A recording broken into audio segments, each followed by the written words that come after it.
अगर आप धान की खेती करते हैं और अभी भी पुरानी वैरायटी लगा रहे हैं, तो हो सकता है कि आप हर साल 20 से 30 हजार रुपए का नुकसान खुद ही उठा रहे हों।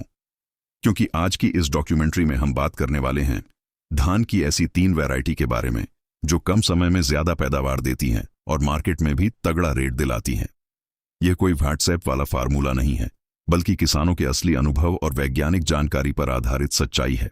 सबसे पहले बात करते हैं पूसा बासमती 1509 की। यह भारत की सबसे ज्यादा उगाई जाने वाली बासमती वैरायटी में से एक बन चुकी है। इसकी सबसे बड़ी खासियत है कि यह सिर्फ 115 से 120 दिनों में तैयार हो जाती है, यानी किसान को जल्दी पैसा मिल जाता है। इसमें पानी की जरूरत भी कम पड़ती है और इसका दाना लंबा, पतला और खुशबूदार होता है, जिससे मंडी में इसका अच्छा रेट मिलता है। अगर सही तरीके से खेती की जाए तो यह 1 एकड़ में 25 से 30 क्विंटल तक पैदावार दे सकती है। लेकिन इसमें एक गलती बहुत से किसान करते हैं, ज्यादा यूरिया डाल देते हैं, जिससे फसल गिर जाती है। इसलिए इसमें संतुलित खाद देना बहुत जरूरी है। कई किसानों का कहना है कि जब उन्होंने 1509 लगाई तो उनकी आमदनी लगभग दोगुनी हो गई। अब बात करते हैं दूसरी वैरायटी की, पूसा बासमती 1718।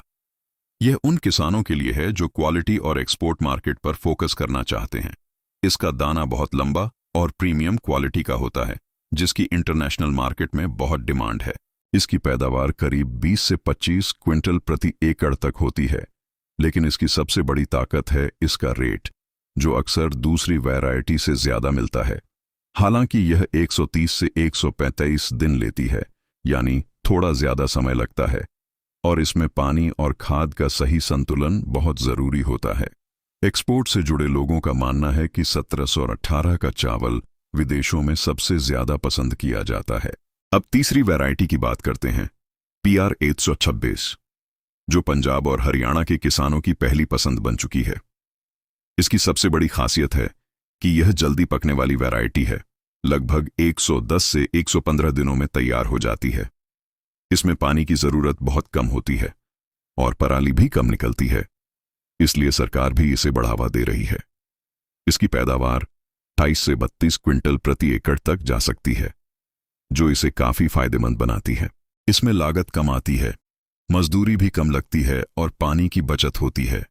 हालांकि इसमें बासमती जैसा रेट नहीं मिलता, लेकिन लोकल मार्केट में इसकी डिमांड काफी अच्छी रहती है।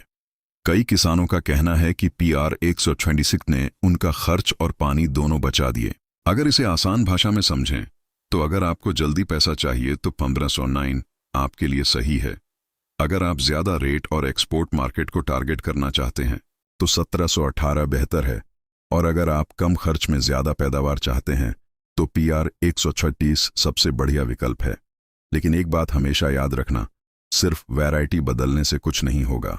सही समय पर बुवाई, संतुलित खाद और पानी का सही प्रबंधन, ये 3 चीजें अगर आपने सही कर लीं तो धान की खेती आपके लिए नुकसान का सौदा नहीं, बल्कि एक मजबूत बिजनेस बन सकती है।